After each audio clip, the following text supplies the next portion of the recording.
Second question, Ken, we'll start with you. What do you believe are the three greatest challenges and/or opportunities facing the Tax Commission in 2013? The greatest opportunities and challenges, I believe, are there has been some dissension in that office and some disagreements, and I believe it's to foster a working relationship between all of the offices in Troup County. I know you asked for three, but rather than go into specifics on all of those in this short period of time, I cannot do that in this short period of time. Public records indicated that there were a great deal of issues there between the commissioners as well as the county manager. Gary? Thank you for asking that question.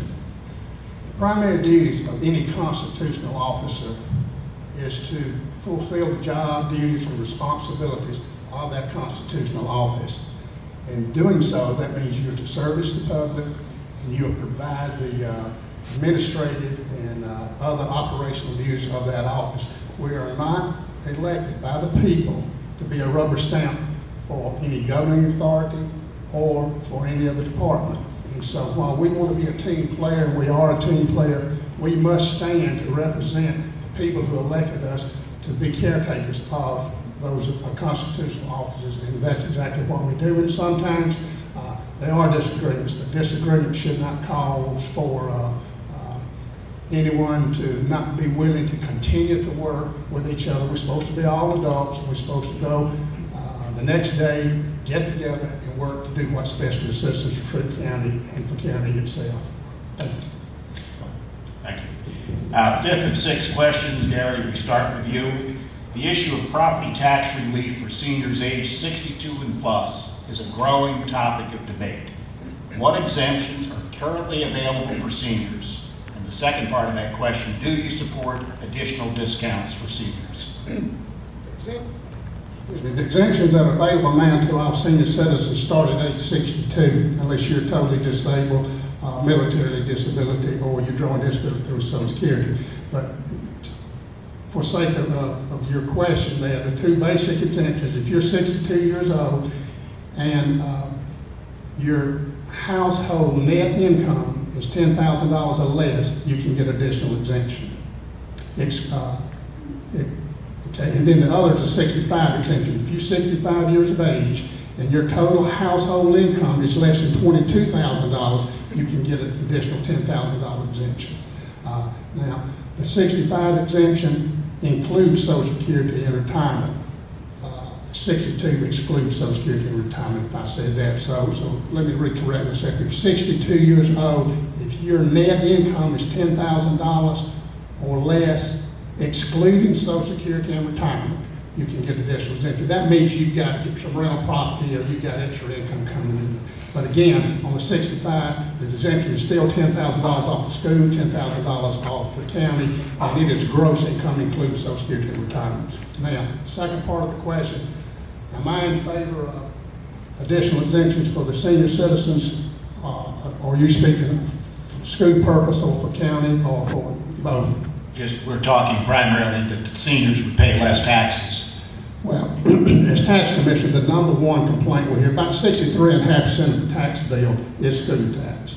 And of course, what you hear all the time is that I haven't had anyone in school in 20 years and I should not have to be paying taxes. Well, 20 years ago, you did have someone in school. And so it's just, you're on the other end of the pendulum at this time. And while I would love to see additional exemptions for the seniors, when you take an exemption and give it to someone, you have to pass it on to someone else.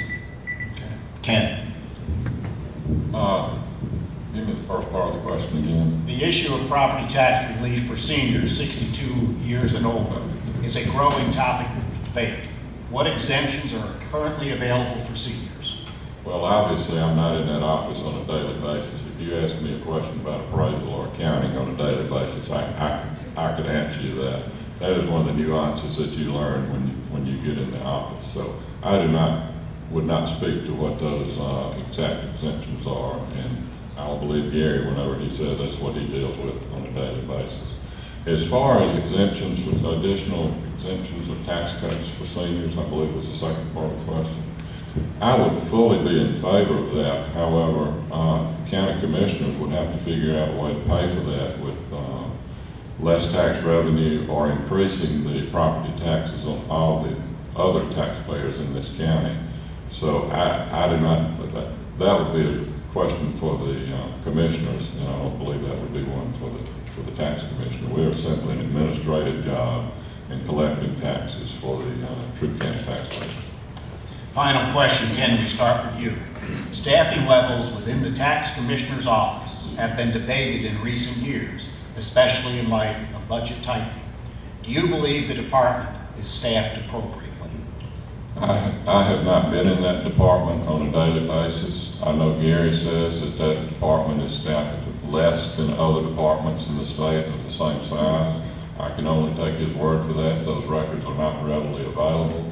That is a situation that, like any business that you go in, you have to evaluate when you get in there as to the level of service and the wait time for people in the line. I certainly know whenever I've been in line in there, there has been almost no wait time. And, you know, that's a good thing, but we may have to just look at the staffing, use it as 5 people working and 1 person at the desk. So that's one that I would have to evaluate when I took over the office. Eric. The staffing in the tax commissioner's office is again the best in the state. I can name 11 counties right here: Troup, Bullock, Fayetteville, Coweta, Floyd, Glenn, Liberty, Newton, Rockdale, Spalding, Walter, Whitfield. All have 3 to 4 employees more than Troup County does. Troup County has a tendency to want to sometimes get information from Spalding County, since they have a similar form of county government as Troup County. And no disrespect to the tax commissioner there, the great tax commissioner, they do a good job. Troup County has approximately 67,000 population. They have about 64. They have 14 people in their tax office, and we run it with 8.5, and that includes the tax commissioner. So that speaks volumes. We do run a tight ship, absolutely. I do want to, again, going back to customer service, it will always be my #1 priority, and we don't want to turn it into a Department of Motor Vehicles, where people come in to pay taxes and have to wait in line for 20, 30 minutes or longer to pay their taxes. And so while we do have a very limited amount of staff, I'm not complaining about my staff. My staff is fine. But what I am saying, the reason it is because it's now cross-trained. When I took office, we had half the people who handled motor vehicle, the other half handled property. You're right, you come in, you'd have a line, with half the people not being able to service it. It didn't take me long at all to see through that. I cross-trained all my staff. That is what's made us efficient. That's what's made us be able to operate less than other counties based on our size. Thank you.